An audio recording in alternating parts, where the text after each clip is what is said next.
Si t'as déjà cherché sur Google comment fonctionnent les accumulations de congés payés PTO, t'inquiète pas, t'es loin d'être le seul. En fait, beaucoup de gestionnaires en ressources humaines se sont posé la même question. C'est pour ça que j'ai préparé cette vidéo pour couvrir tout ce que tu dois savoir sur les accumulations dans les termes les plus simples. Salut, c'est David de Vacation Tracker et aujourd'hui on va parler de tout ce qui touche aux accumulations. Ce que c'est, comment ça fonctionne et pourquoi certaines entreprises préfèrent ce système plutôt que de donner des montants forfaitaires. Que tu travailles en ressources humaines, en opération ou que tu sois la personne qui fait un peu de tout, cette vidéo devrait répondre à toutes tes questions sur les accumulations de congés payés, PTO. Alors, plongeons directement dans le sujet. Imagine les congés payés PTO comme une tirelire. À chaque heure qu'un employé travaille, il dépose quelques piastres de temps libre payés dans ce tirelire. Avec le temps, ces pièces s'accumulent jusqu'à former une journée complète de congés et à la fin de l'année, les employés auront gagné toute leur PTO. Cette croissance lente et régulière, c'est ce qu'on appelle les accumulations. Maintenant, tu te demandes peut-être à ce stade pourquoi ne pas simplement donner à tout le monde la totalité de leur congé payé le 1er janvier au début de l'année. Eh bien c'est ce qu'on appelle une politique d'attribution ou de somme globale et ça peut fonctionner, mais il y a quelques inconvénients. Comparons donc les deux politiques différentes pour que tu puisses voir toi-même les avantages et les inconvénients. Avec une politique d'attribution, les employés reçoivent leur solde complet de congés payés au début de l'année fiscale, normalement le 1er janvier. Ça veut dire qu'ils peuvent utiliser la totalité de leurs vacances dès que l'année commence. Avec un système d'accumulation, comme on l'a déjà vu, les congés payés s'accumulent graduellement, donc ils ne peuvent pas les prendre qu'au fur et à mesure qu'ils les gagnent. Une politique d'attribution crée une plus grande responsabilité au début de l'année puisque la totalité des congés payés est accordée d'avance. Avec l'accumulation, comme c'est réparti tout au long de l'année, ça veut aussi dire que l'impact financier est étalé puisque les employés gagnent leurs congés payés au fil du temps. En ce qui concerne l'équité pour les nouveaux employés, une politique d'attribution peut être un peu compliquée, parce que si quelqu'un arrive en milieu d'année, il faut décider s'il reçoit la totalité des congés payés ou un montant au prorata, et parfois ça peut sembler injuste. L'accumulation règle ça automatiquement, puisque les nouveaux employés accumulent des congés payés en fonction du temps qu'ils travaillent, donc ça s'équilibre naturellement. Bon, et qu'est-ce que se passe quand un employé quitte l'entreprise? Avec une politique d'attribution, le risque d'avoir à payer les congés payés non utilisés peut être plus élevé, surtout si un employé part tôt dans l'année après avoir reçu son solde complet. Avec l'accumulation, le paiement est plus aligné sur ce que l'employé a réellement gagné, donc le risque est moindre et plus prévisible. Enfin, jetons le coup d'œil à l'impact sur la planification. Quand le PTO est accordé d'avance, il y a un risque que plusieurs employés essaient de prendre leurs vacances en même temps, surtout au début de l'année quand ils ont leur solde complet.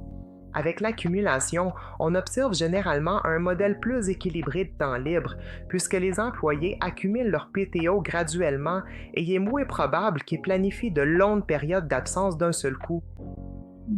Tu peux maintenant voir pourquoi les entreprises préfèrent utiliser l'accumulation plutôt que l'attribution, car cela leur donne un meilleur contrôle sur les responsabilités potentielles et bien sûr améliore la rétention des employés. Si tu décides d'aller de l'avant avec l'utilisation de l'accumulation pour tes politiques de PTO, tu devras aussi décider du taux auquel il s'accumule. Petite note supplémentaire, les employés apprécieront aussi de savoir comment ça fonctionne, car ils pourront mieux planifier leurs vacances et éviter de se retrouver sans temps libre. Avec l'accumulation, le temps libre payé peut être gagné mensuellement, à l'heure ou selon un autre horaire intermédiaire. Normalement, l'approche la plus courante est d'accumuler du temps libre à chaque période de paie, puisque le PTO et la paie sont étroitement liés, et comme ça, tout reste simple. Pour mieux illustrer comment fonctionne l'accumulation, pourquoi ne pas regarder un exemple ensemble? Supposons que vous êtes une entreprise qui offre 15 jours de PTO par année et que vous payez à la 15e. Selon les meilleures pratiques qu'on a mentionnées plus tôt, votre personnel devrait accumuler du PTO au même rythme.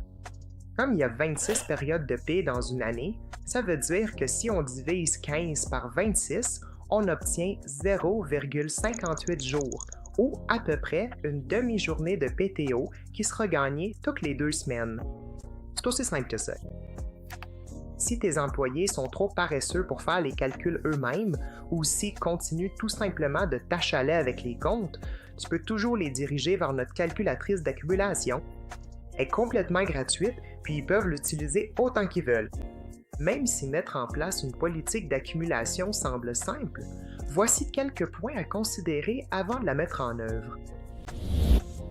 D'abord, tu voudrais décider si tu mets en place une limite d'accumulation, autrement dit, le nombre maximal de jours de congés payés PTO qu'un employé peut accumuler au fil du temps.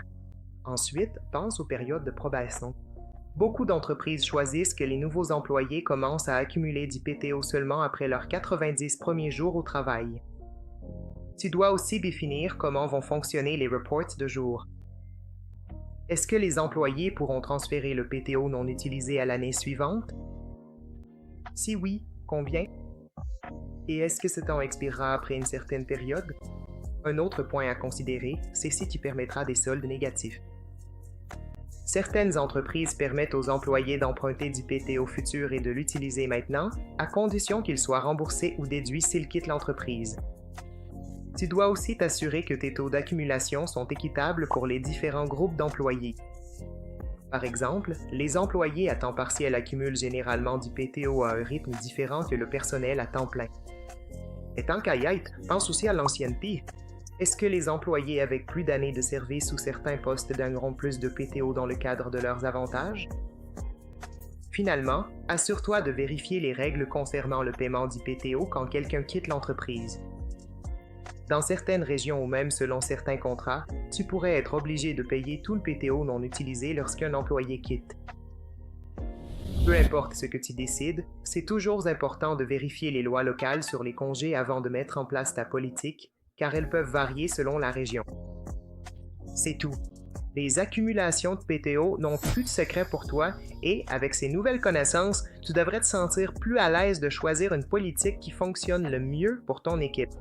Bien sûr, quand il s'agit de suivre et de gérer le temps libre de tout le monde dans ton organisation, ça peut devenir très compliqué, très vite. Heureusement, avec Vacation Tracker, tu peux automatiser les calculs, établir des règles claires et tout simplement permettre à chacun de voir son temps libre à tout moment. Mais tu n'es pas obligé de me croire, c'est pas grave. Tu peux commencer un essai gratuit de 7 jours dès maintenant, sans aucun engagement. Au pire, tu n'aimes pas et tu peux retourner à ta feuille Excel. Ici, on juge personne. C'est tout pour cette vidéo. On se revoit à la prochaine. Bonnes vacances!